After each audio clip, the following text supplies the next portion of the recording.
Hey mama, if you're listening to this, you might be carrying a secret that feels too heavy to speak out loud.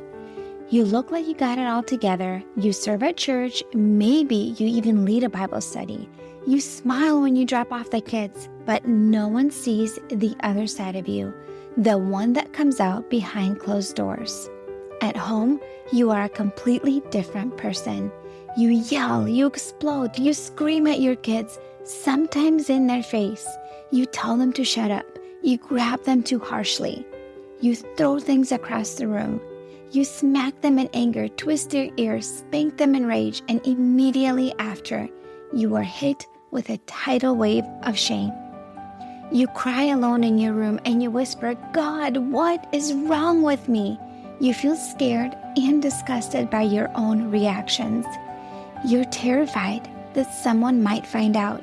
You wonder if your kids would be better off without you. You feel unworthy, broken, and too far gone to be redeemed.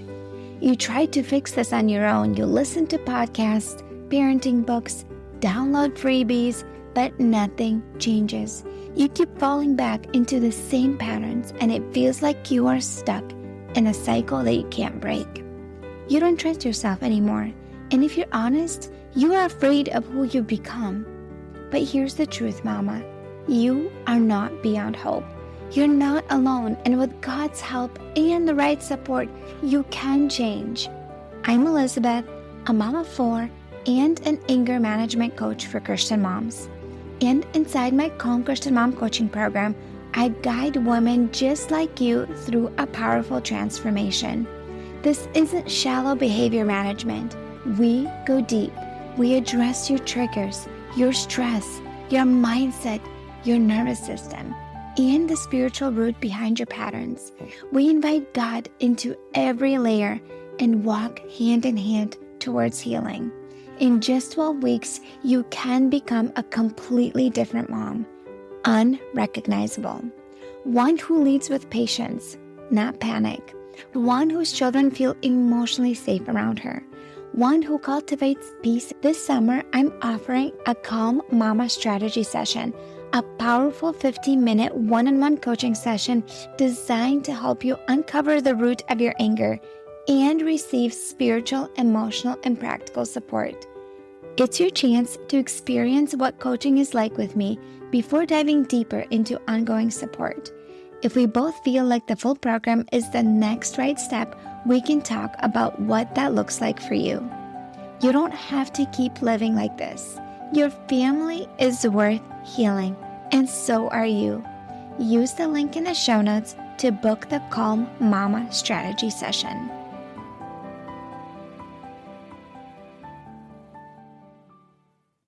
Hi friend, welcome to another episode from Emotionally Healthy Legacy. Today I have a good episode for you coming. I'm going to talk about 5 healthy habits that I implement daily in my life that help me be more patient and calm with my kids.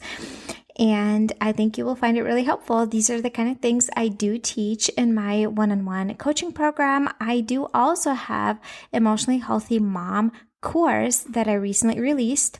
It will be linked below if you are interested.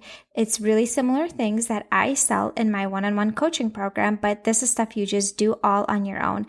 It used to be a membership that I converted into a course, but it's all passive. You buy and you go through it at your own pace, but a lot of the information is really similar from the one-on-one coaching. Not all of it, but there are some lessons that are really, really similar, and you will find lots of benefit. It's very organized, and it goes through all the things that I do teach that will help you transform and step into that better version of yourself.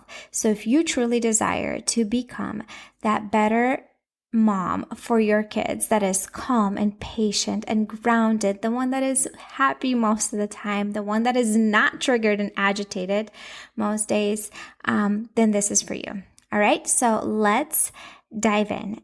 5 healthy habits that I implement daily, or I try to do it daily, most days. Let's be honest here, no room for perfection. And that really helped me be more patient and calm with my kids, okay? So number 1 is get up early. get up in the mornings before my kids. I've done a whole episode on this about my morning routine. Things have shifted a little bit. I don't do everything in my morning routine that I said in that early episode when I first started the podcast, but I do think it is super important for moms who are introverts to get up early in the mornings before their kids. I just think it's extremely valuable. I find this morning time, it is hard. Honestly, it is hard to get up early in the morning. You want to sleep, but the more you do it, the more automatic it becomes and a habit. It's still kind of like one of those things that I'm trying to stay consistent with because of like the baby. She once in a while will wake up in the middle of the night to eat. But what the benefits of getting up early, and then I'll talk about things that I do in my morning routine and in my day that support me, but having that time of just being awake when the house is still and calm. There's nobody screaming, there's nobody yelling, there's nobody needing me right away.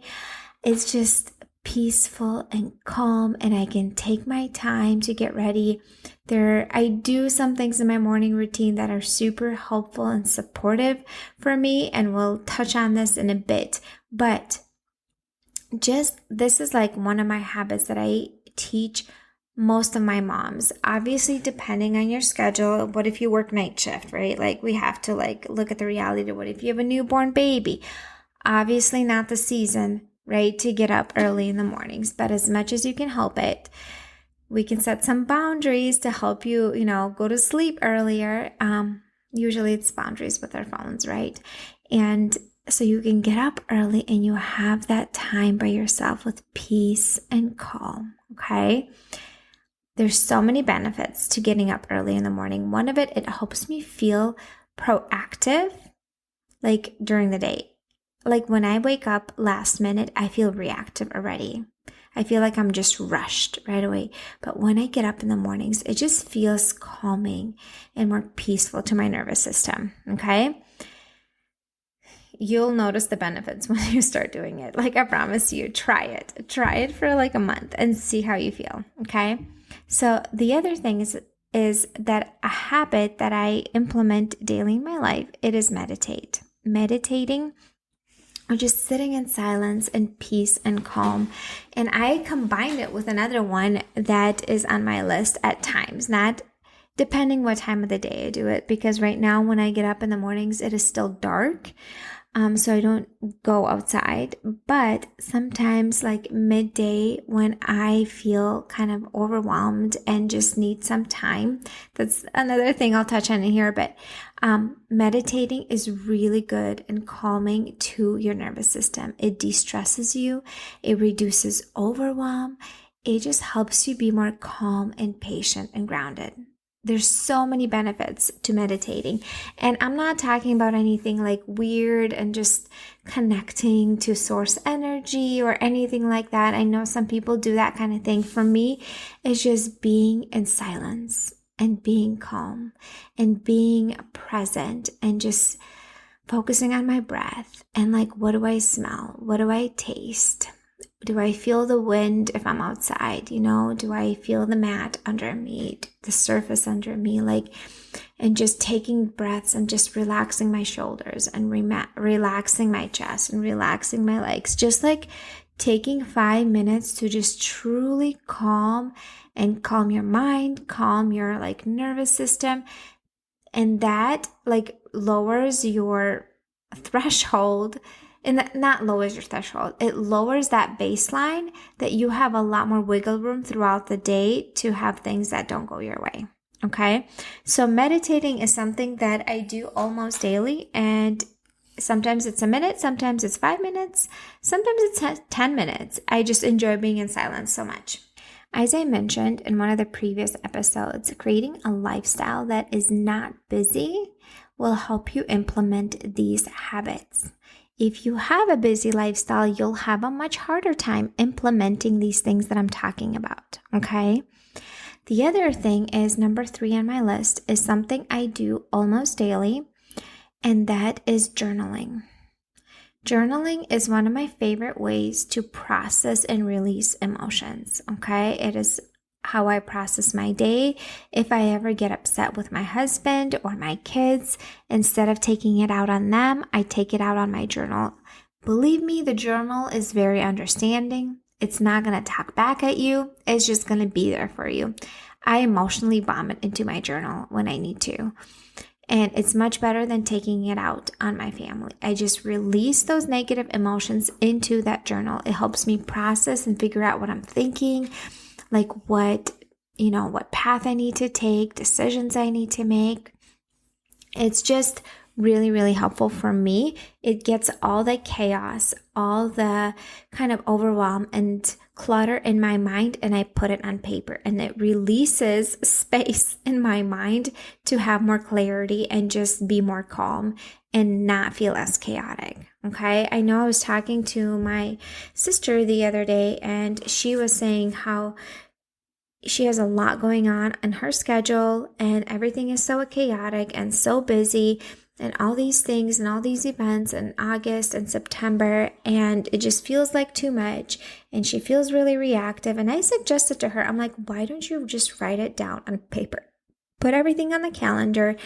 Actually just journal it out, because right now you're keeping it all in your mind, and it does feel crazy. It does feel chaotic. But if you get it out, it's going to free up some of that mental space, and it will feel so much lighter. Okay. So journaling is a habit I do on a regular basis that's been so transformational to me in just for my mental health. Okay. The other thing that I wanted to add was that every single day, almost daily, I have to do this. As being an introvert and highly sensitive person, this is part of my daily life, is creating a pocket of time in the afternoon to decompress. And it doesn't have to be long. It can be like 5-10 minutes. But like, let's say, for example, I go to the ocean with the kids and things have been a little bit crazy, intense. As you know, if you're a parent, going to the ocean with kids is not relaxing. I'm sorry. Unless you have some angel kids that are just staying in one spot and just, I don't know, but it is not relaxing for me. Like packing everything, going there, watching the kids, coming back, unpacking, putting things away. Like by the time we come home, feed the kids, everybody's cranky and hungry. Like I'm just done. And I need some time to recharge and to decompress, and having some tools and strategies. And I teach this in my program as well, healthy ways to decompress. But I need time like that in my day on a regular basis, even if it's nothing super busy on the schedule, but just having 5 minutes that I go into my room and just lay down on my bed and just take some deep breaths and visualize being in a calm and peaceful place. Or just going outside. And I'll add, this is number 5. Now that I'm in Florida, I'm able to do this pretty much year round, but going outside and just being in nature for a little bit. There are times where I go outside and I lay on the trampoline and I just look up at the tall trees for 5-10 minutes, or lay on the hammock, just being in nature and just look at the trees and God's beauty and just pray, or just look at the clouds. That is really, really calming to the nervous system, and it helps your brain decompress. Okay. So that is something that I also try to do daily. And sometimes I'll go outside in nature for a walk. Sometimes I'll just sit outside, but being in nature is another helpful thing. That's my number 5. That helps me to support me to be more calm and patient and grounded. Just being in nature. And for me, it's God's presence. God's presence, right? When I go to the ocean, one of my favorite things to do is I'll take the stroller and I'll put the baby in the stroller and walk along the beach, because the sand on the beach that we visit is super fine, but it's a drive-on beach. So you can, drive on with your car, but you can also, push the stroller, and I'll put the baby in there and have her nap, and I will just walk along the beach and just pray and just be, and just not listen to anything, but just be in the presence of God and connect with God. And that helps me be more calm and patient, grounded. But if you don't have a chance to go to the beach, that's fine. How about just step outside for a few minutes. And you can like combine some of these habits together, right? You can combine meditation with being in nature, right? Sitting outside. You can sit in nature and journal, right? Especially now as I'm recording this, it's still nice outside wherever you live, except maybe like Australia or something. But just having time in your day that allows you to recharge and fill up your cup will help you be more patient and calm, right? It calms your nervous system. It lowers your baseline. And if your max is 10 and you wake up at an 8, you don't have much wiggle room in there to handle your day and things that are not going your day. But if you wake up and you're an 8 and you have some quiet time in the morning and you meditate and you journal and you get down to a 3, and then throughout the day it goes up a little bit, and then you have some time to decompress and just sit outside in nature for 5 minutes and you lower it down to a 3 or a 2, you have so much more space in between to handle your kids, their frustrations, their emotions, things not going your way. You just have so much more tolerance to be more patient with your kids. Does this make sense to you? I think like, especially if you're an introvert, like this will probably speak to you so much more than anybody else. Like being a highly sensitive mom and an introvert, this is like my favorite things that I do on a regular basis to support myself. I hope you found this episode valuable and helpful. And if you have, please share this with another mom that you know she will benefit from it. I want this podcast to be something that moms benefit from, that they can implement and take actionable steps. So as you are finishing listening to this episode, what is one thing that you will walk away with that you will implement today in your life so you can be more patient and calm? What is that one thing? Please reach out to me on Instagram and let me know what is that one thing that you walked away with today that is helpful for you and that was like a light bulb moment and you're going to be like, I will implement this in my life because I know this is going to help me. I would love to hear from you. I'll see you next time. Hey mama, do you find yourself snapping over the smallest things, like spilled milk or constant whining, then feeling horrible afterwards? If you're tired of losing your temper and you want to show up with more patience, I have something for you. It's a free training called How to Be More Patient with Your Kids so you're not screaming over spilled milk. Inside, I'll walk you through 10 simple things you can start doing today to become a calmer, more Christ-like mom, even on the hard days. To get it for free, just leave a rating and review on Apple Podcasts and send a screenshot to hello@emotionallyhealthylegacy.com. Or if you'd rather skip the wait, you can grab it right now for just $27. The link is in the show notes. Let's help you become the peaceful, patient mom your kids need.